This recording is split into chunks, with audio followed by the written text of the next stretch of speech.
Hello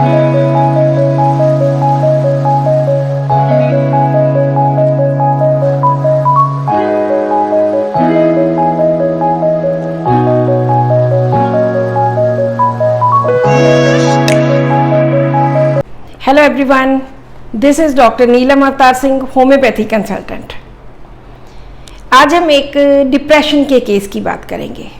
severe depression, एक male patient है, 72 years उनकी एज है। जब वो मेरे पास आए तो उन्होंने बोला कि मुझे बहुत ज़्यादा डिप्रेशन है, बहुत सालों से है, बहुत सारी ट्रीटमेंट लिए। मैं खुद योगा करता हूँ, नेचुरोपैथी प्रैक्टिस करता हूँ, लोगों को भी दवाई देता हूँ, आयुर्वेदिक भी मैंने मेडिसिन खाई, होम्योपैथी भी खाई, काली फॉस खाई, नेट्रम फॉस खाई और 2-3 और दवाइयों के नाम बताए कि I have taken these medicine, ये मेडिसिन मैंने ली हैं। तो डिप्रेशन मेरा फिर भी ठीक नहीं हुआ। इसके साथ मुझे सेकंड प्रॉब्लम है प्रोस्टेट एनलार्जमेंट की, जिसमें मुझे यूरिन बार बार आता है, 10-10 मिनट के बाद आता है, लेकिन प्रॉपरली यूरिन होता नहीं है। डिज़ायर होती है कि बार बार 10-10 मिनट के बाद यूरिन पास करूं। सो ये 2 मेन प्रॉब्लम्स हैं, लेकिन सबसे ज़्यादा जो मुझे तंग करता है वो मेरा डिप्रेशन है। मैंने पूछा कि रीज़न क्या है, इसके पीछे क्या लगता है आपको कि क्या कारण है। उन्होंने बोला कि फैमिली सर्कमस्टेंसेस, घर के जो सर्कमस्टेंसेस हैं, घर की जो प्रॉब्लम है। तो मैंने पूछा कि बताइए क्या प्रॉब्लम है। तो उन्होंने बोला कि मेरे 2 बेटे हैं, दोनों मैरिड हैं, दोनों मुझसे अलग रहते हैं। मैं अलग रहता हूँ और वो मुझसे अलग रहते हैं, वो मुझे अपने साथ नहीं रखते। तो मैंने कहा ऐसे क्यों? कहते बस उनकी मेरे साथ बनती नहीं है, बहुओं की नहीं बनती है, सो इसलिए मैं उनसे अलग रहता हूँ। मेरे कुछ दोस्त मित्र हैं, कुछ लोग हैं जो मुझसे मिलते रहते हैं, उनके साथ मेरा टाइम अच्छा व्यतीत हो जाता है, लेकिन घर वालों के साथ मेरी बिल्कुल भी नहीं है। उन्होंने तो मुझे छोड़ ही दिया है और मुझे घबराहट बहुत होती है। मुझे लगता है कि मेरे स्टमक से यहाँ से कुछ उठता है और घबराहट होने लग जाती है। बस फिर तो मुझे पूछो मत, कभी मैं अंदर कभी मैं बाहर, बहुत ज़्यादा घबराहट होती है, एकदम कुछ होने लग जाता है। हमेशा होता यहाँ से ही है, मेरे पेट में से शुरू होता है और एक अलग ही किस्म की पीड़ा, एक तकलीफ, पेट में से कुछ उठता है, पेट में कुछ होता है, जैसे पल्सेशंस होती हो, कुछ ऐसे ऐसे होता है। इस तरह से मुझे घबराहट होती है, मुझे बेचैनी होती है, मुझे कुछ समझ नहीं आ रहा कि कैसा होता है। यहाँ से उठ के जैसे हॉल पड़ते हैं, हमारे पंजाबी में तो घबराहट को हॉल कहते हैं, जैसे कुछ होता है यहाँ पे। इस तरह से उन्होंने एक्सप्लेन किया। मैंने उनसे पूछा कि गुस्सा वगैरह, तो उन्होंने बोला कि गुस्सा मुझे बहुत आता है, शॉर्ट टेम्पर्ड हूँ। पहले मैं बोल देता था, लेकिन अब मैं कुछ ज़्यादा कहता नहीं हूँ। मेरे साथ तो कोई रहता है नहीं, मैं तो अकेला हूँ। मेरी वाइफ की डेथ हुए भी बहुत साल, 15 साल हो गए। खुद ही खाना बनाना, खुद ही सब कुछ करना, और दिल करता है कि कोई कंपनी हो, कोई मुझे मिले, किसी के साथ मिलूं। अकेले बिल्कुल रहा नहीं जाता। उन्होंने बोला कि मुझे नींद नहीं आती, मुझे भूख नहीं लगती, मेरी भूख मर गई है इस डिप्रेशन की वजह से, क्योंकि मैं अकेला हो गया। मुझे इन्होंने छोड़ दिया, कोई बच्चों को मेरे साथ कोई प्यार मोहब्बत नहीं है, ना नींद आती है ढंग से, ना भूख लगती है। सो इसलिए मैं बहुत कमज़ोर हो गया हूँ और मेरा वेट भी बहुत रिड्यूस हो गया है। So this was the case. जो भी डॉक्टर्स इसको एनालाइज करने चाहते हो, वो यहाँ पे वीडियो स्टॉप करके केस को एनालाइज करने की कोशिश कीजिए, रूब्रिक्स बनाइए और मेडिसिन सेलेक्ट कीजिए। ये केस मैंने रिसेंटली अपने ग्रुप्स पे डाला था, जिसमें डॉक्टर्स ने इसको बहुत अच्छे तरीके से एनालाइज किया। अब हम इस केस का एनालिसिस करेंगे। सबसे पहले डिप्रेशन। होता क्या है इनको डिप्रेशन में? इनके यहाँ से स्टमक से कुछ उठता है, घबराहट होती है। तो हम यहाँ पे रूब्रिक लेंगे एंग्जाइटी अराइजिंग फ्रॉम स्टमक, कि यहाँ से स्टमक से कुछ उठता है। Anxiety arising from stomach and एक अलग तरह की पीड़ा, एक तकलीफ वो यहाँ पे होती है। That is anguish, pain in stomach, के पेट में यहाँ पे एक तकलीफ होती है, कि पीड़ा होती है। और साथ में क्या होता है? पल्सेशंस होती हैं, कुछ ऐसे ऐसे करता है। Anxiety, pulsations in the abdomen.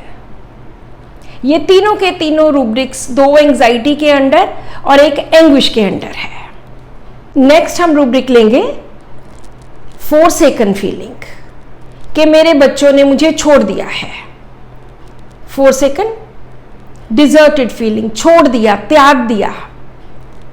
Forsaken feeling, beloved by his family, his friends, his wife, not being, कि मुझे ये लोग प्यार नहीं करते और मैं लोगों के साथ, अपने जो इधर उधर रहते हैं, या मैं अपने फ्रेंड्स के साथ मिलता जुलता रहता हूँ, या जो स्ट्रेंजर्स होते हैं, बाहर वाले लोग होते हैं, उनके साथ मिलता हूँ। मेरा भी इन लोगों के साथ कोई ज़्यादा मोह प्यार नहीं रह गया।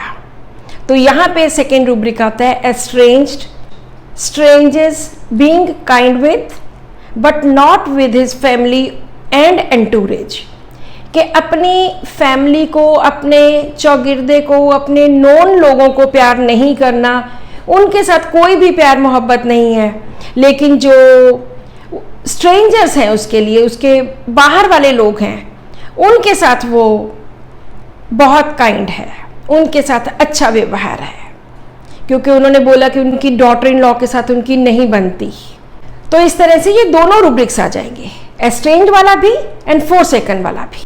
और उन्होंने साथ में बोला कि उनको अकेले रहना बिल्कुल अच्छा नहीं लगता, उनका दिल करता है कि कोई ना कोई उनके पास हो। So this is company desire for aversion to solitude, अकेले नहीं रहा जाता। उन्होंने एक और बात बोली है कि उनको गुस्सा बहुत आता है, शॉर्ट टेम्पर्ड हैं, और उनको पुरानी बातें याद करके, पुरानी जो बातें हुई हैं, कोई लड़ाई झगड़े हुए हैं, गुस्से नाराजगियां हैं, वो याद करके उनको गुस्सा बहुत आता है। यहाँ पे हम रूब्रिक लेंगे एंगर, वेक्सेशंस, थिंकिंग अबाउट फॉर्मर, जो पुरानी बातें हैं, पुरानी बातों पे जिन पे गुस्सा आया है। फॉर्मर वेक्सेशंस, वेक्सेशंस भी नाराजगियां, गुस्सा आना जिन चीज़ों पे, वो। तो इनको गुस्सा आता है, एंगर, वेक्सेशंस, थिंकिंग अबाउट फॉर्मर, जो पहले हुई हैं। और अगर हम फिजिकल रूब्रिक्स की बात करें तो फिजिकल में दो रूब्रिक्स बहुत ज़्यादा इंपॉर्टेंट है। एक तो morbid desire to urine, desire to urine, morbid desire, कि हर 10-10 मिनट के बाद यूरिन करने को दिल करता है। एंड यूरिनेशन अर्जिंग फ्रीक्वेंट, बहुत जल्दी जल्दी बार बार करता है। तो हम ये जब सारे रूब्रिक्स रेपर्टाइज करते हैं, इसमें सिर्फ एक ही मेडिसिन आती है, दैट इज लाइकोपोडियम। इसके आसपास कोई भी ऐसी मेडिसिन नहीं थी जिनसे इनका डीडी करना बहुत ज़्यादा इम्पॉर्टेंट होता, क्योंकि कैलकेरिया इनके बहुत पास है, लेकिन कैलकेरिया में estranged, strangers, being kind with but not with his family and entourage नहीं है। उसमें फ्रीक्वेंट यूरिनेशन भी नहीं है कैलकेरिया कार में। सो इस तरह लाइकोपोडियम अकेली रह जाती है। तो उनको लाइकोपोडियम जैसे ही मैंने दी, तो नेक्स्ट वीक वो आते हैं, और नेक्स्ट वीक उन्होंने बोला कि मेरा 100% डिप्रेशन ठीक हो गया। जस्ट एक ही मेडिसिन से एक ही हफ्ते में बिल्कुल उनका डिप्रेशन ठीक हो गया। बहुत सारे डिप्रेशन के ऐसे केसेस होते हैं जिनमें अगर हमें रीज़न मिल जाता है, अगर हमें प्रॉपर सिम्टम्स मिल जाते हैं, तो बहुत अच्छी तरह जस्ट एक बारी की मेडिसिन से या एक डोज से ही फर्क पड़ जाता है। मैंने अपनी प्रैक्टिस में पता नहीं कितने डिप्रेशन वाले केसेस ठीक किए होंगे जिनको बहुत सीवियर डिप्रेशन था और जस्ट एक बार या 2 बार मेडिसिन ली और बिल्कुल 100% ठीक हो गए। बहुत सीवियर काइंड ऑफ। इसमें सबसे ज़्यादा ज़रूरी क्या होता है कि पेशेंट को क्या होता है, वो क्या महसूस करता है, उसका रीज़न क्या है, ये सबसे ज़्यादा इम्पॉर्टेंट है। इसी के बेसिस के ऊपर हम मेडिसिन देते हैं। So this is a case of depression of lycopodium. Subscribe to my channel. Share this video with your friends. आपको जिन लोगों को लगता है कि उनको डिप्रेशन है, उनको होम्योपैथिक मेडिसिन देनी चाहिए, share this case with them, ताकि हम उनका इलाज कर सकें और उनको राहत मिल सके। Thank you so much for watching this video and keep watching my videos.